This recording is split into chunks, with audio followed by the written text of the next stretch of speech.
How's it going? Hey, hey, Matt. How are you? I'm not too bad. Carrying on. Well, my day is busy winding down, and your day's sort of just beginning, I think. Just beginning, 9 a.m.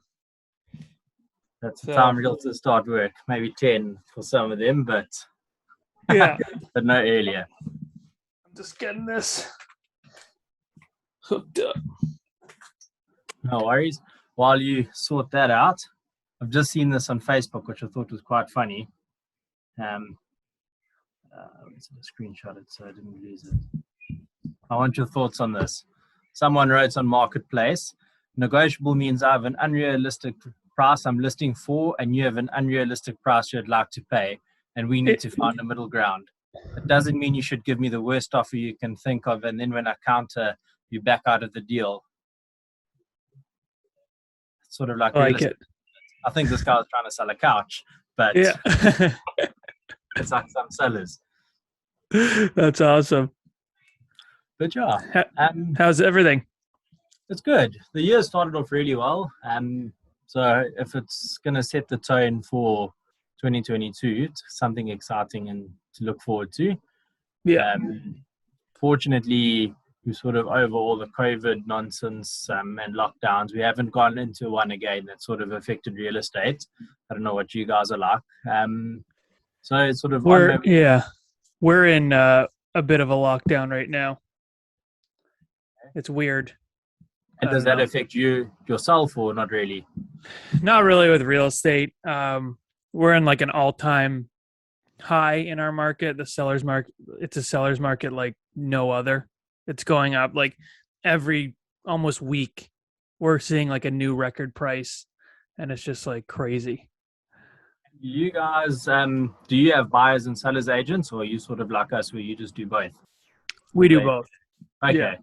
Okay. So it's exciting that if you're a strong listing agent, it's good to go.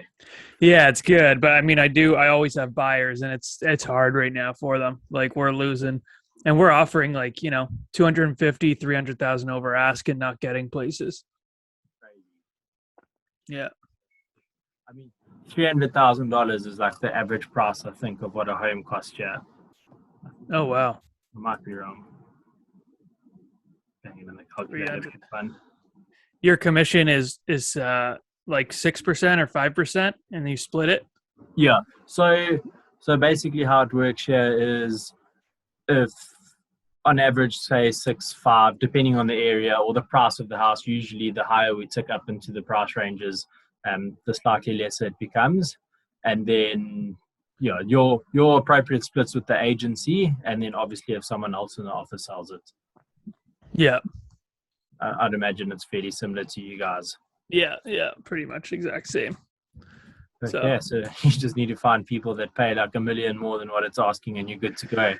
Yeah, exactly. Yeah, our average price here right now is probably, I'm about 45 minutes out of Toronto, and we're probably about 950, $1 million now, average price.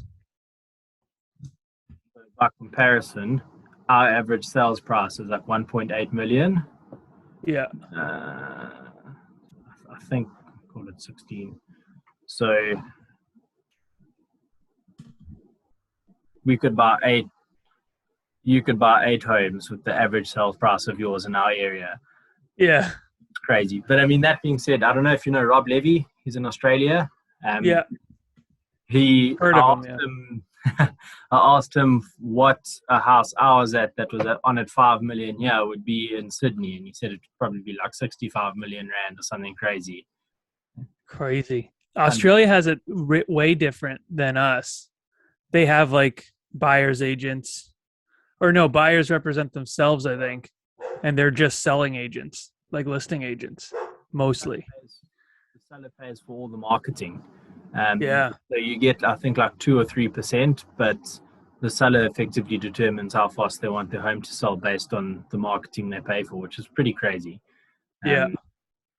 Cool. I know. Because I mean, the motivated guys are going to pay the premium, but but I don't know. Like I pay for everything for same. Staging, photos, video, all that.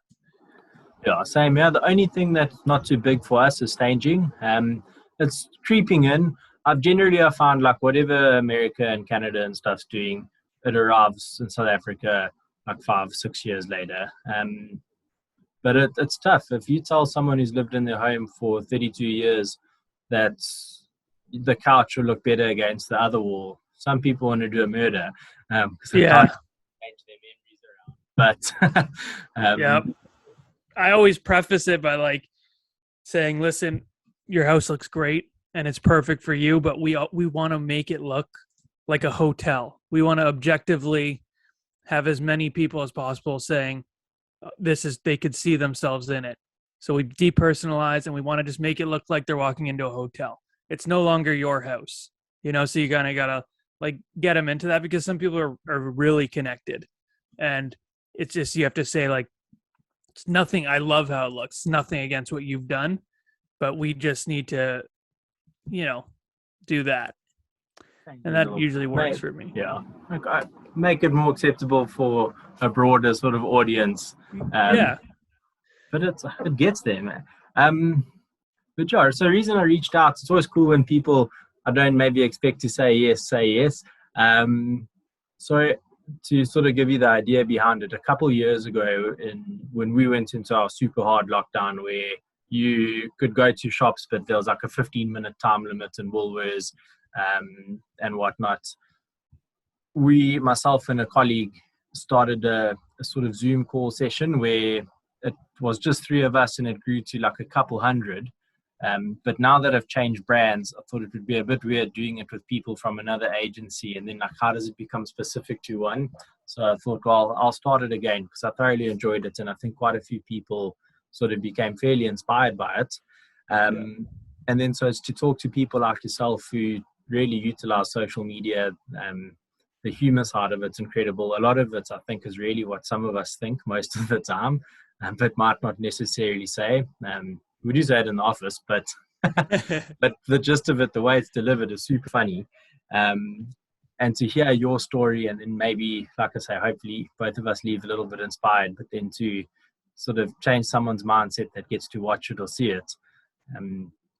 So yeah, just maybe give me a little bit about yourself, when you started in real estate and all that fun stuff. yeah. So I've been in real estate for 5 years now. Just had my 5 year anniversary, and my first, I'd say 3 years were just I could not get it together. I was like just going through the motions, and I was doing what everyone told me to do, but nothing was seeming to stick. I was just trying to be what I thought I had to be. I was dressing a certain way, talking a certain way, and I couldn't understand that, these people in my office were crushing it and they were doing so well. And I was doing the exact same things they were, and I was having no success. And then I just, now I see that it was just not me at all. Everyone was seeing through what I was putting on. It just wasn't, and I wasn't able to connect with anyone. I wasn't able to relate with anyone.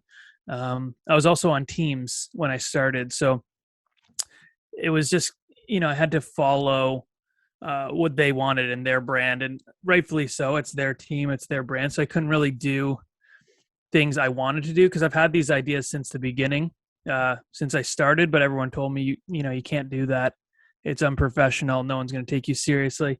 So when I went solo, I just decided I'm going to start trying to add some comedy stuff. Like, I love comedy. I have a music background. I was a touring musician before real estate. So I just went for it, and then some videos started to stick, and I just kind of grew it from there. When I started doing these videos about 2 years ago, I had 800 followers, and yeah, it's crazy what's happened in 2 years. And then does that translate into quite a lot of business off Instagram, or is it really just such good exposure that you sort of front of mind for someone that's like thinking of buying or selling or even referrals?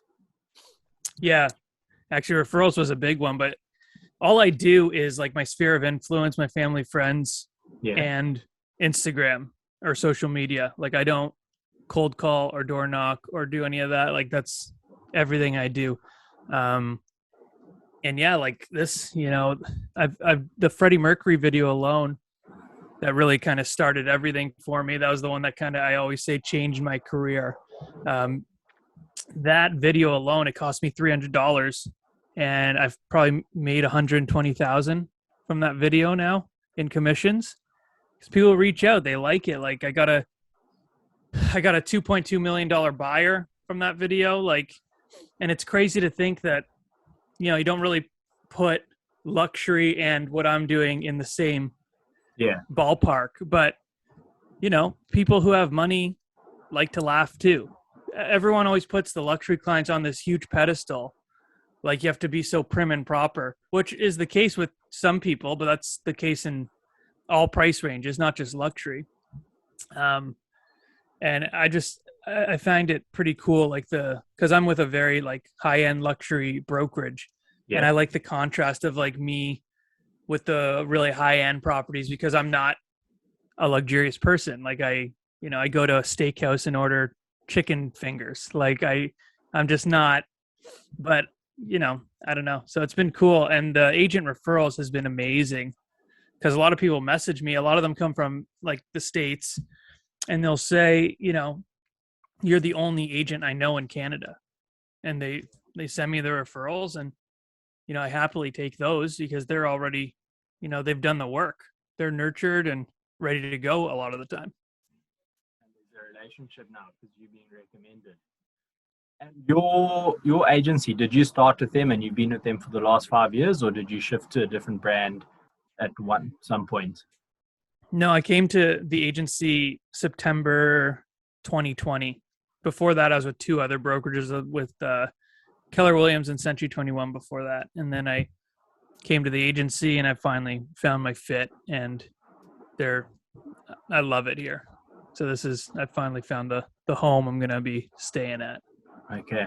And how does it work there? Do you basically just run like a business within a business type thing? Do you sort of develop your own personal brand and identity, but you're backed by their sort of reputation and whatnot? Yep, exactly that. So like I build up my brand how I want. They're so cool because they're like so supportive of what I do, where a lot of people may not be.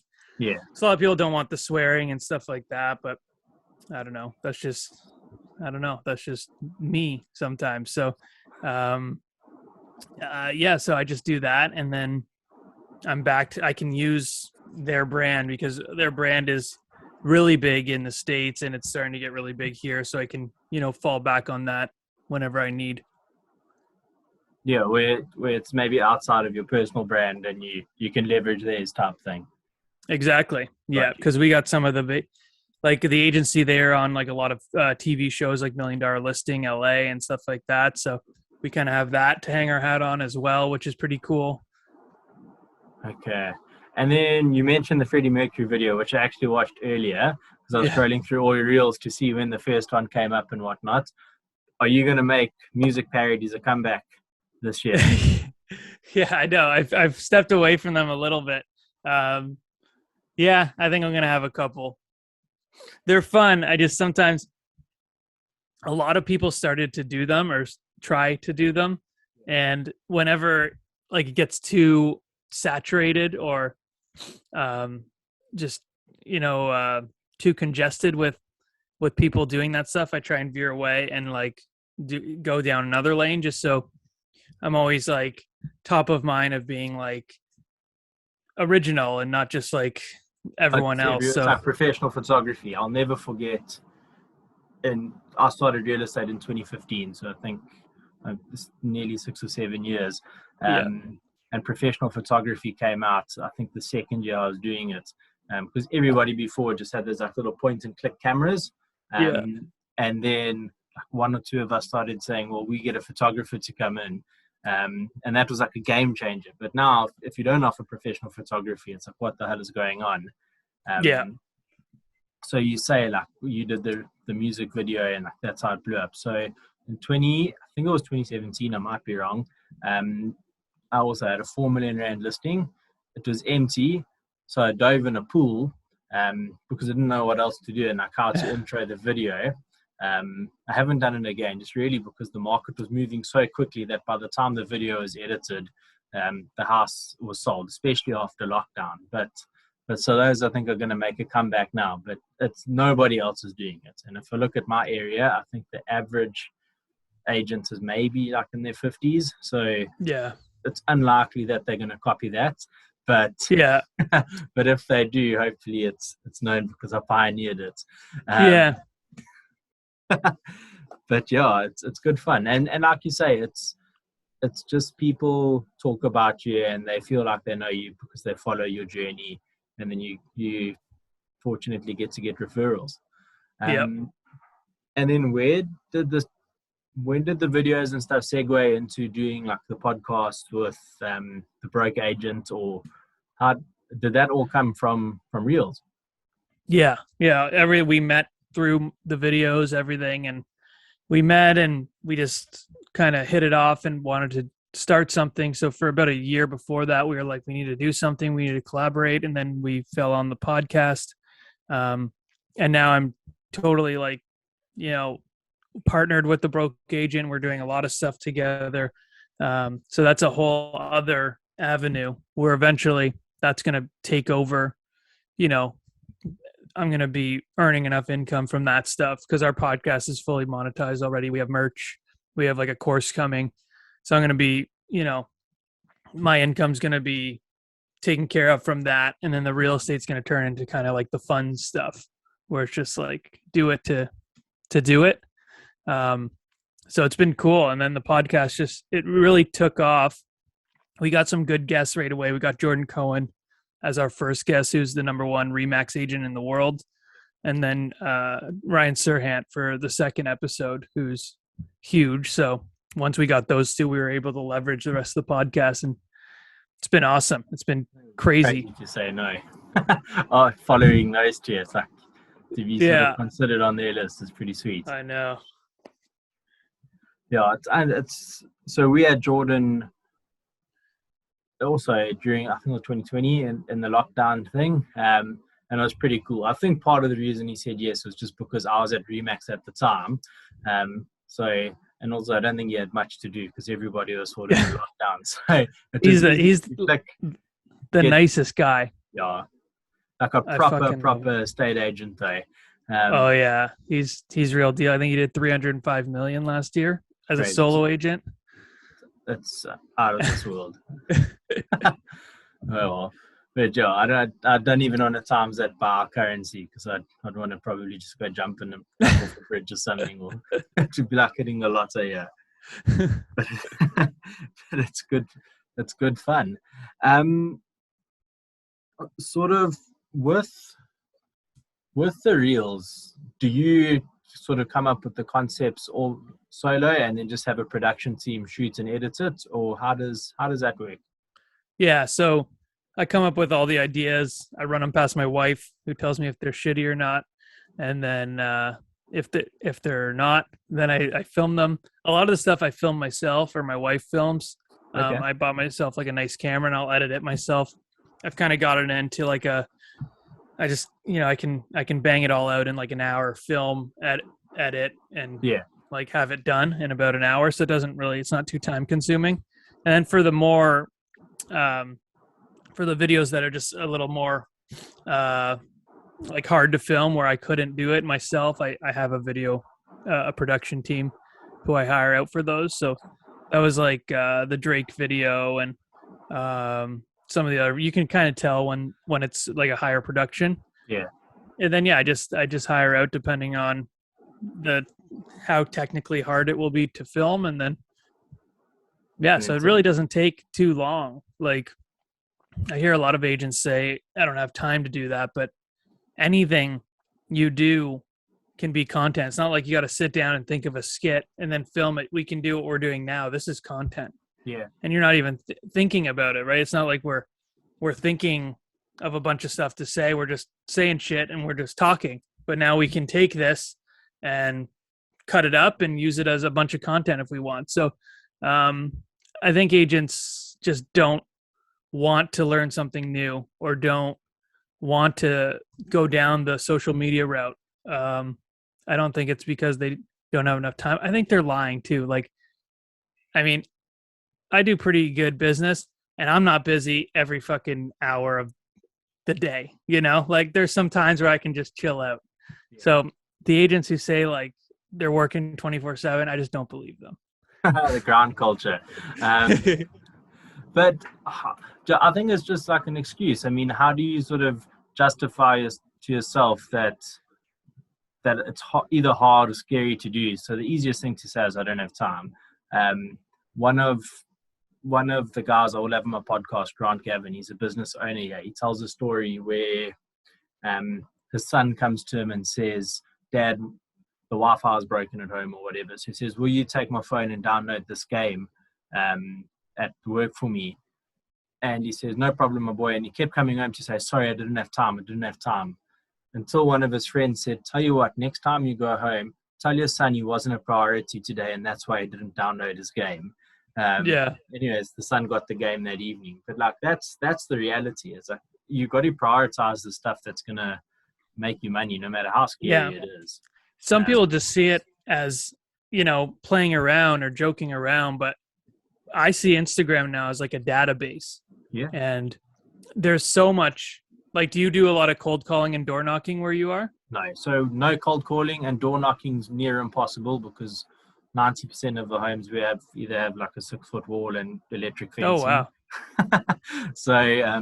So when I started real estate, there was obviously a training program from America, and it was like one of the things where it was Brian Buffini. It was you've got to like door knock and pop by and drop off gifts, but like not. You can't leave a gift on the verge. Someone will walk past and probably pick it up. Yeah. So it was so American, but no, none of that, to be honest. So I would think that video would be even bigger to start getting into where you're at, because that's such an amazing way to get business. You can get in front of, I'll post a reel, and by the end of the day, it has 60, 70,000 views. Like that's 60, 70,000 people who've seen my face now. Yeah. Like, even if they didn't watch the whole thing, you're creating that brand awareness. And then they're going to see another one and another one and another one. And then eventually they're going to see it while they're thinking about selling their house. It's like, oh, this fucking maniac, I keep seeing him everywhere. I'm going to call him. And that's what it is. So, yeah, I think people should really get on the video stuff, because it's not just like for fun. You can really create a brand and social credibility and kind of just stand apart, because when you're on video, people feel like they know me. So I have so many people reaching out to me because I'm putting my personality into these videos, and it's way easier to call someone that you feel like than someone you're kind of timid, or they're not showing their face, or you know nothing about them. Like, you don't really want to call that person. Yeah. Well, you see like the posts. So I mean, a couple agents, and it's a running joke. I see it's flying around the internet now, the 10-year challenge, where the photo is identical to 10 years ago. Like, you don't know who you're speaking to. And yeah, I agree. I mean, social media is powerful, and it's not because you're there to sort of direct sell and get a sale and find. It's just you front of mind, and people get to follow your journey. So 100% agree with it. It's like Instagram. I don't have as many followers as you, but like the people that do follow me, they might not be ready to buy or sell a house, but for the most part, their parents might be. And I've noticed the friends' parents that either follow me or don't, or I follow them, like they're the ones who comment on this stuff and like send a message to say, "Hey, that's amazing. It's out of this world." It's exciting stuff. Yeah, you never know who's watching. No. That's what's crazy. Like, I'll have people who message me and be like, "Oh, we've been watching you for a year." They've never liked anything. They've never commented. And there's a lead now, come give my house a home valuation. And it's as simple as that. But yeah, it's not like I'm going to post a video and 7,000 people the next day are going to ask me to list their house. That's not, it's a long game, right? So as long as you have, you need to be consistent. It's like with anything, as long as you're consistent, like things will start to come, but you got to be patient and consistent. And with the Freddie Mercury one, is that basically where you went from like 7,000 followers to like 30,000, or or is that pretty gradual as well? That was pretty gradual. I mean, by Freddie Mercury, I probably had about 2,000 followers, and it got me. That was the first time I got on like Ryan Serhant's radar Yeah, and stuff like that. And then I got a couple thousand followers from that, and then it's been gradual. And now with the broke agent stuff, it's growing. And yeah, but when I started, it was 800 followers 2 years ago.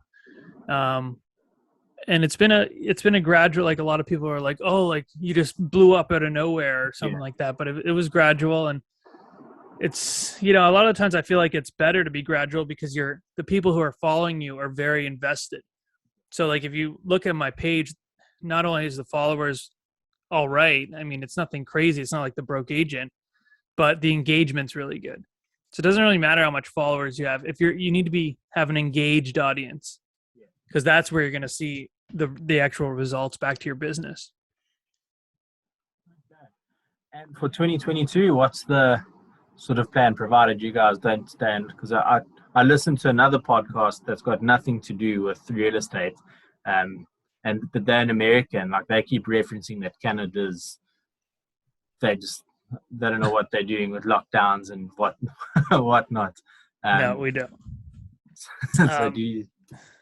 Yeah, no, I think we're going to be getting out of this pretty soon, and then we can get back. I mean, like I said, I'm still showing homes, I'm still doing all that, so it's not really affecting the real estate side. It's just more like annoying because we're back in and can't go to restaurants and stuff like that. The schools are not. My wife's a teacher; she's teaching from home right now, but she's going back next week. So I think once the schools get back in, we're gonna be better.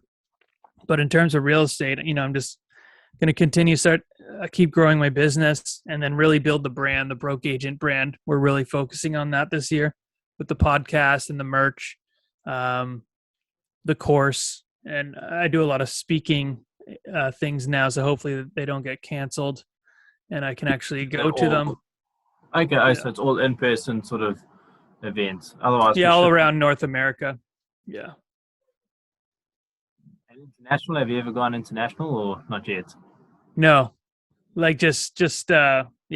Well, I mean, yeah, I've never to like South Africa or Australia or anything like that. I've never even been there, which I would love never to. Gonna get Australia. I think it's impossible to get into. I know.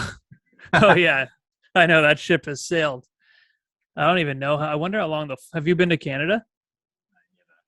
I've been to Australia, and I've only ever gone sort of towards that end of the world. I've never been to America, I've never been to Canada.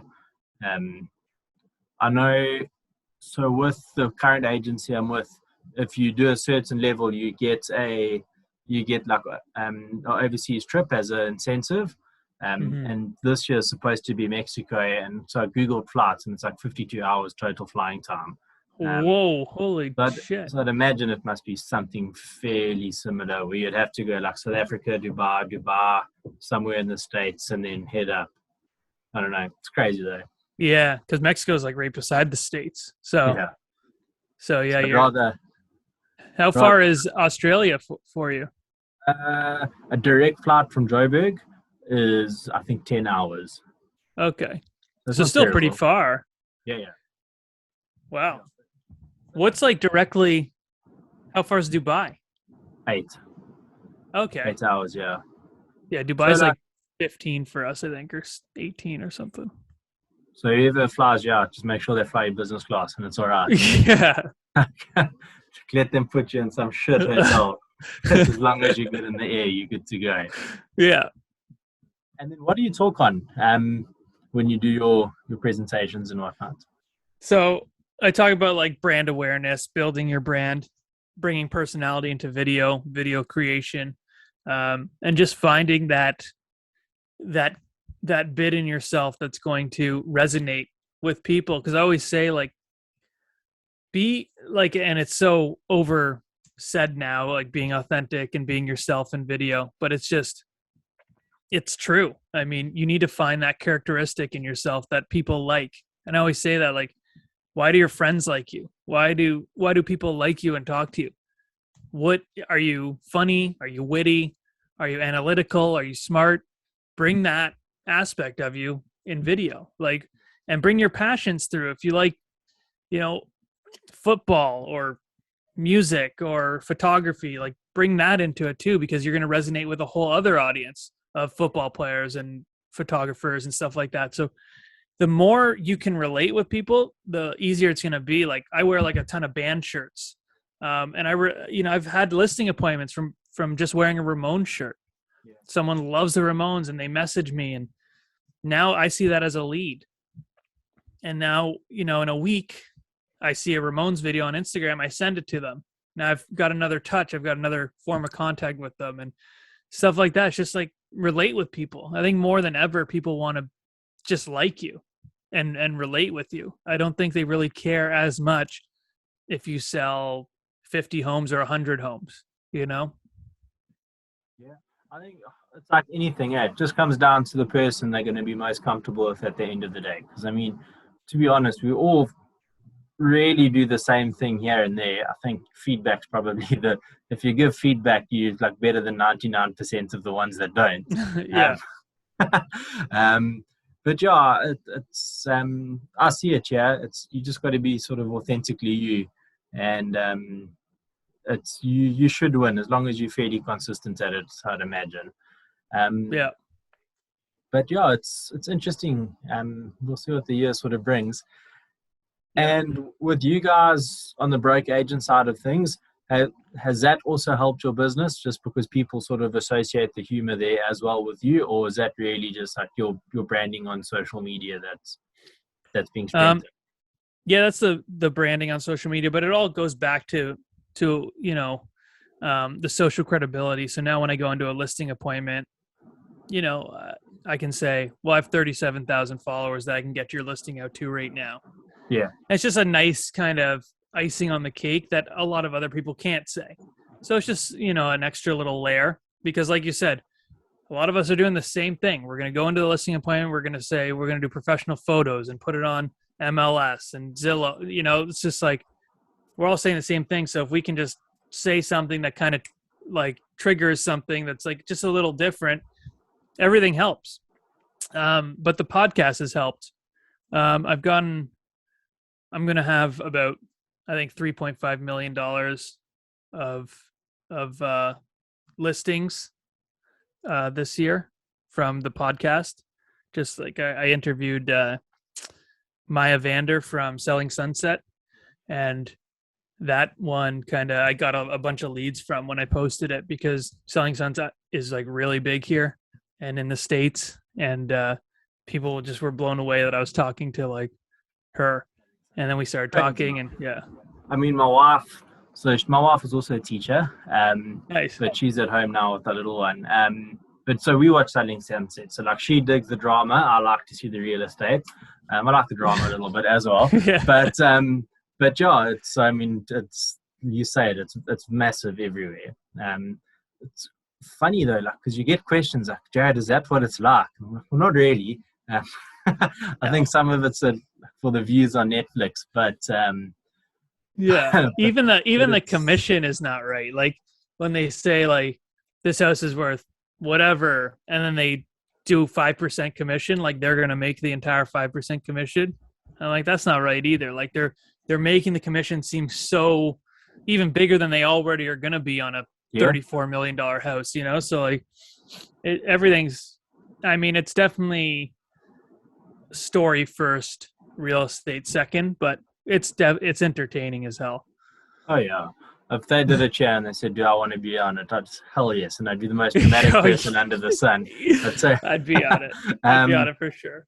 But yeah, it's crazy. I mean, but that's sort of a common sort of misconception with commission anyways, because like the minute you sell anything, I mean, if you sell a house for 2 million at 5%, it's $100,000. I mean, yes, the seller sees the entire $100,000. But us as agents, sadly, we don't get all of it. Otherwise, I'd sell a lot less and take a lot more holidays. Exactly. But one day, who knows? Yeah, have you double ended any where you've done the buy and the sell? Those are nice. So to be honest with you, I'd say like 90% of our business is you deal with the seller and the buyer. Okay. my when I was at Remax, I was an individual, but moving over to where I am now, Tyson's, myself and Deborah Maddox, my now partner, her and I were probably the number 1 and 2 agents in the area fairly consistently. And now we're working together. So, I mean, we do share everything, but our business has probably doubled since, more than doubled since working together. Yeah. But yeah, I'd say 90% of the time, what we list is what we sell. But then That's awesome. being at Tyson's, they've got a strong presence in the area. So it's more common now than where I was previously, if someone else sells it. But yeah, it's and also our area, we're not farmed. So I don't know if it's like what you guys are, but in our area, there's sort of 2 main areas, but you can list and sell in it. You're not sort of bound to a particular suburb within the suburb or whatever. Yeah. Yeah. Is that That's what it's like? Yeah. Same as us. Yeah. I can sell literally anywhere in Ontario. Yeah.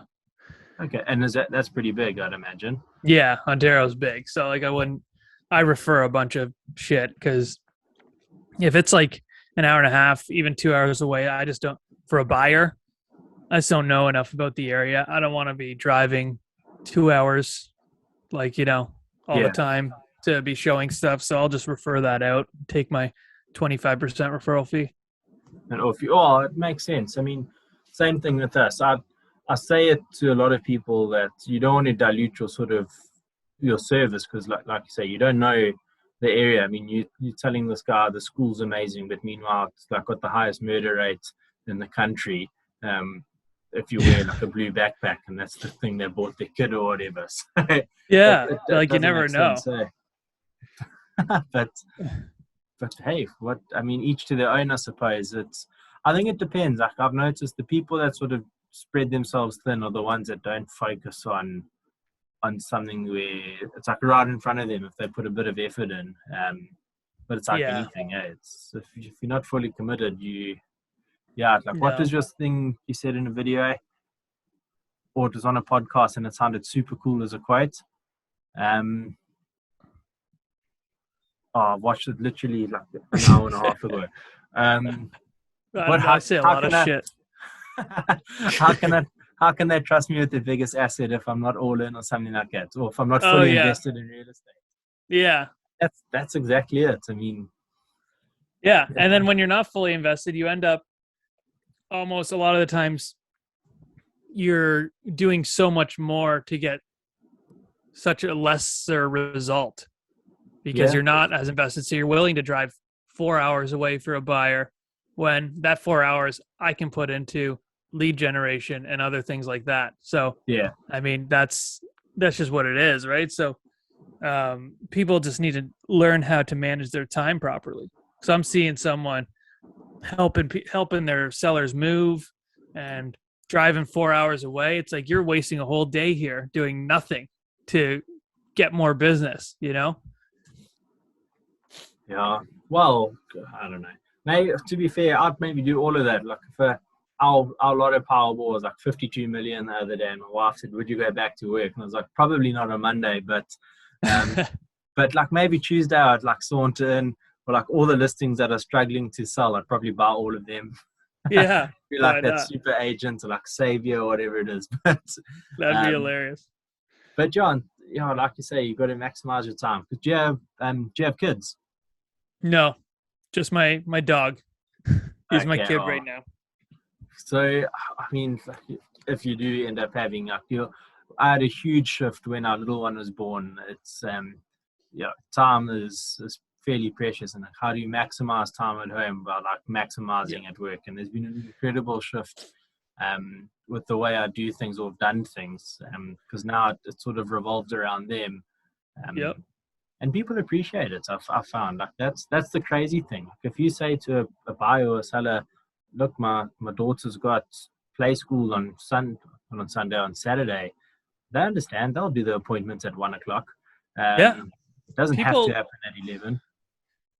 People are so scared to like lose clients, but so many of them are so understanding. Like they're family people too, and even me. Just it's my wife and my dog right now, but like I want to see them.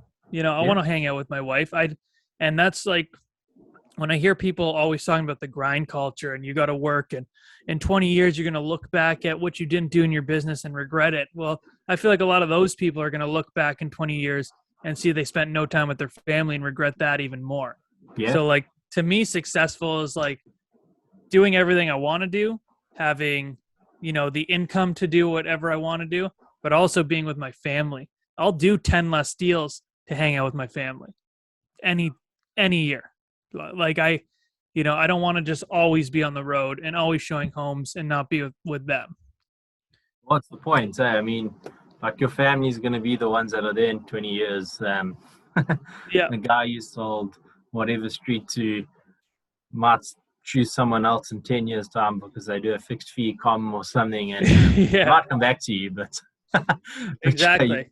stuck with um yeah, like I get you. I 110% get you. Before I Yeah. met my wife and all of that, different story. Yeah. But I mean, it why? just Yeah, if it's just you, then go for it. Grind is, but yeah, I want to spend time with my family and my friends and everyone. So and everyone's different. So like that's another thing with success. Success is always just like selling 500 million a year. It's like, well, it's different for everyone. Some people probably don't even want to do that. Like they want to just, do whatever they do and be with their family and travel and do, like it's different for everyone. I think people get lost in that, especially with social media now. Like they'll see, especially newer agents, they'll see someone doing something like selling 100 million and they're thinking, oh, I'm not doing enough, I'm not doing enough to do that. Well, that's that person's story and goal. Like create your own goals, your own story, and just go towards that with blinders on. Like you don't need to see what anyone else is doing. I mean, everyone's so different. I mean, it's how do you don't know that. Like, I mean, that guy that sold the 100 million probably been doing it for 25 years, Yep. and in his first year, he probably did like probably less than a million. Yeah, Um, exactly. I saw a quote that said, don't compare your chapter 1 to someone else's chapter 20. yeah, it's So so relevant. I mean, it would be cool if you could just jump. I mean, some people do. One girl in our office got a cold call and sold a place for like 10.6 million at 6%. And I think that was her third or fourth yeah. sale. Um, but like prior to that, I don't think a sales happened like that in the office ever. Um, but the guy started 2 days after if that hers. happened to me, if that happened to me my first year, I'd be done for the year. I would buy the stupidest shit and I'd be Uh, done for the year. I'm telling you, I don't know what I'd buy, but I'd buy something pretty cool. Yeah, Or I'd probably buy my daughter something pretty cool that I'm able, like a it's Lego or something. something that I'm able to use, but the purchase is justified. But Yeah. you sent I wrote it down. What was it? Do you still practice the stop buying things thing? Because I'd imagine some of that was a joke, but I think some of it there's probably some truth to it. Which one to stop? Oh, well, you said some finance. It's not financial advice, but it's just put into practice. Where just stop buying stuff. Oh yeah. Um yeah, kind of. I buy a lot of dumb shit though. But I have a rule that like if you can't afford it twice for bigger purchases, um you can't afford it. So That's a good one. I I won't tell my wife that, but that's a good one. so yeah, I have definitely like I was saying at the beginning, I'm not like a very I do like I'm not very luxurious in terms of Yeah, I'm not going to go out on a Saturday night and go to a beautiful restaurant and eat oysters and sip on wine. Like that's not yeah, me, but I do enjoy nice things. So like, I like a lot of like higher end brands and stuff, but I don't like logos. So you'll never see yeah, me in like a Gucci shirt that says Gucci or I like high end stuff that has no logo on it. yeah. Like I know that it's good quality and that's all I need. So like I buy a lot of like Saint Laurent boots and watches. I'm addicted to watches. That's my that's my hobby. I mean, when I started watching the video, I was like, "Oh, this makes sense," because I can convince myself that anything's sort of worth it. Whereas my wife is like the polar opposite. Like, although she's slowly changing, which is a problem because like I feel like she's the one that grounds me. And now if we end up being at the same, it's gonna be like who's gonna he's gonna pull the handbrake, and Yeah. I don't want to become the responsible one. Um, No. but but yeah, it's crazy. It's cool though. I mean, I don't think there's any other job in the world outside of maybe being like a trust fund baby or something cool where you can be afforded to do some really cool things or buy some goodies as quickly as what real estate can afford you. Yeah. It's it's great. Like I grew up, you know, comfortable, but we didn't have a ton of money at all.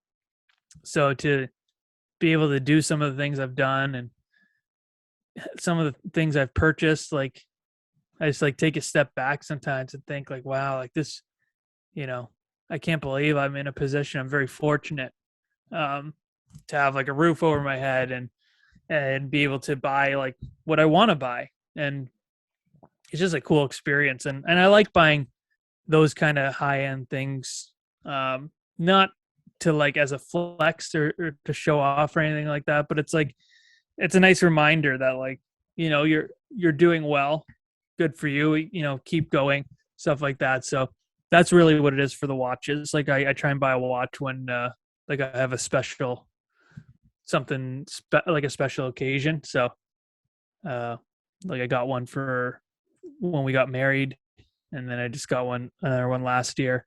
I kind of make up a special occasion sometimes because I just want a new one. But no, last year was my 30th birthday. It was my best year in real estate, and it was my 5th year in real estate. So, Yeah. so So it's like three special occasions rolled into exactly. one. And my 1 year anniversary was last year, so we just went and got it. Yeah, but I'm like addicted to watches. That's like my Yeah. thing. And why real estate? Like, you a musical sort of before? What? How did you slide into it, or what got you to start? It's funny because it was I was watching $1 Million Listing and Ryan Serhant. He was the number one reason why I got into real estate, which is crazy now because I've talked to him, I've spoken with him at events. I can DM him and he responds, which is crazy. So it's like he was the main reason I saw it. I was just getting so like kind of burnt out from the music stuff, and I had nothing to fall back on. And I was watching the show, and I was just like, maybe I can do that. And I was just really hanging my hat on. I think people will like me as a person. Like that's all. I wasn't super educated or anything like that, or like super good looking like the people on the show. Is just like I think people are gonna like me, and then that's why I had little to no success my first 3 years because I got into real estate because I thought people were gonna like my personality, and then when I got in, I lost all my personality because I was trying to fit into what I thought I should have been.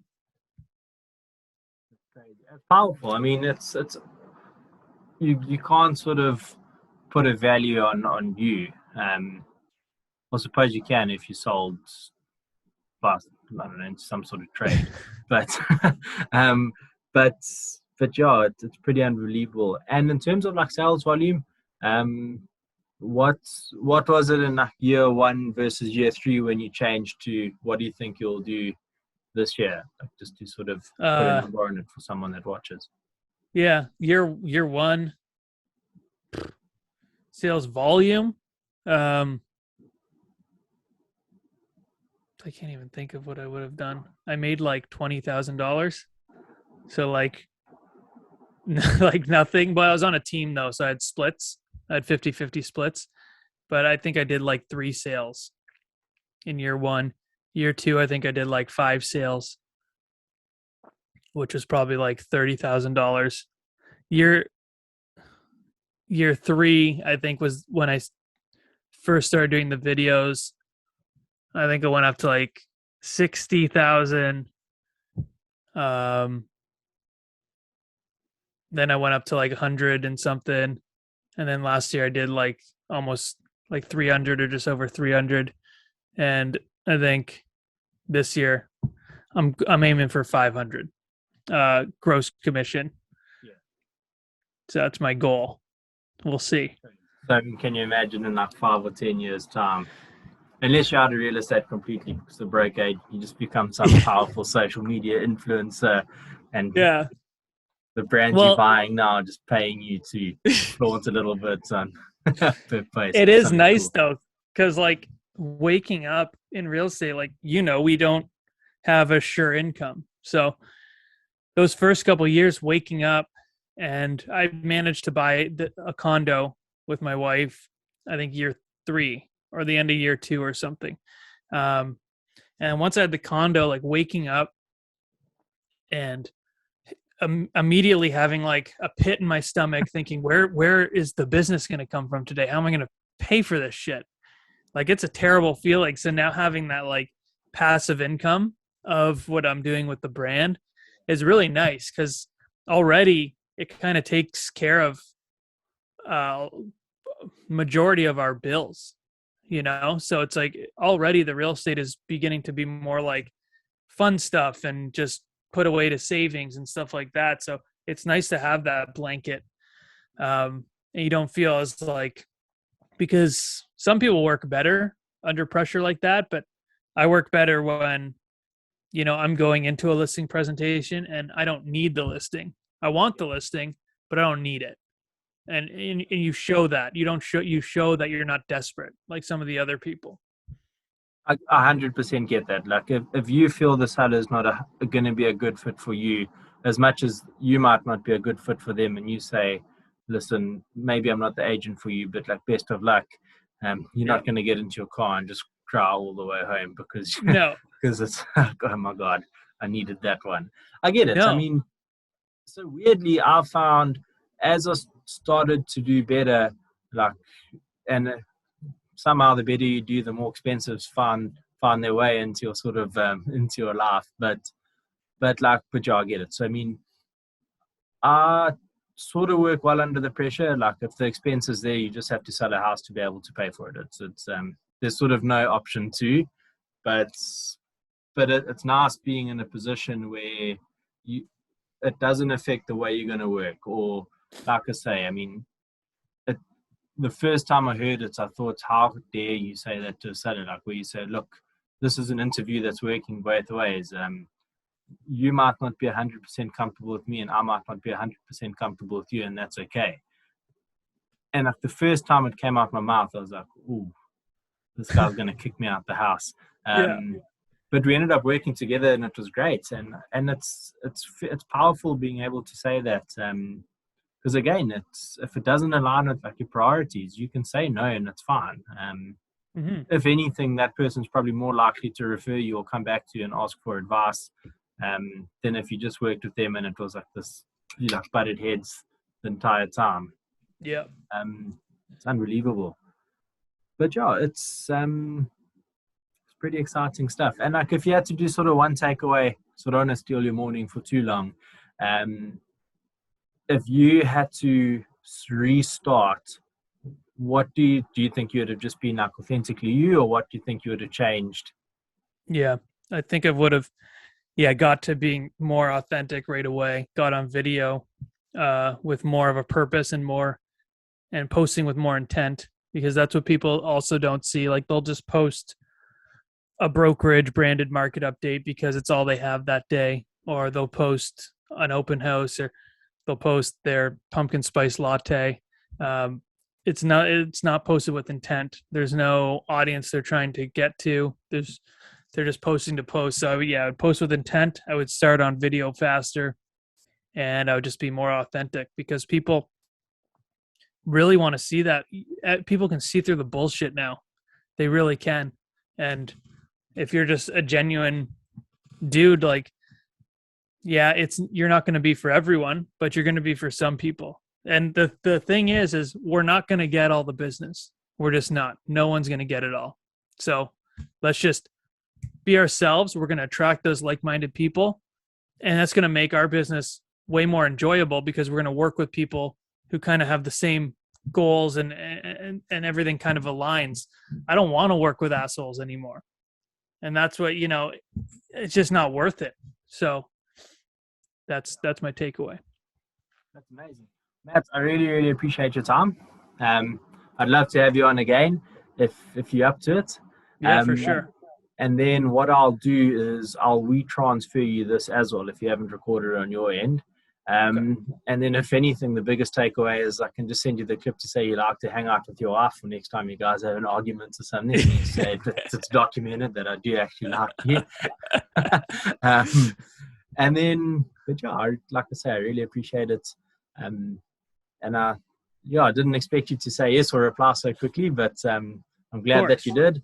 And then the last time I used my laptop, I didn't realize how bad the camera was. So next time we speak, I'll hook it up to a different one and you can see me not pixelated.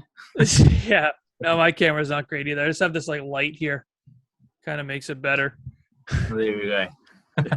But yeah, awesome. I really appreciate it. And we'll take it from there. Awesome. Thanks so much for having me, man.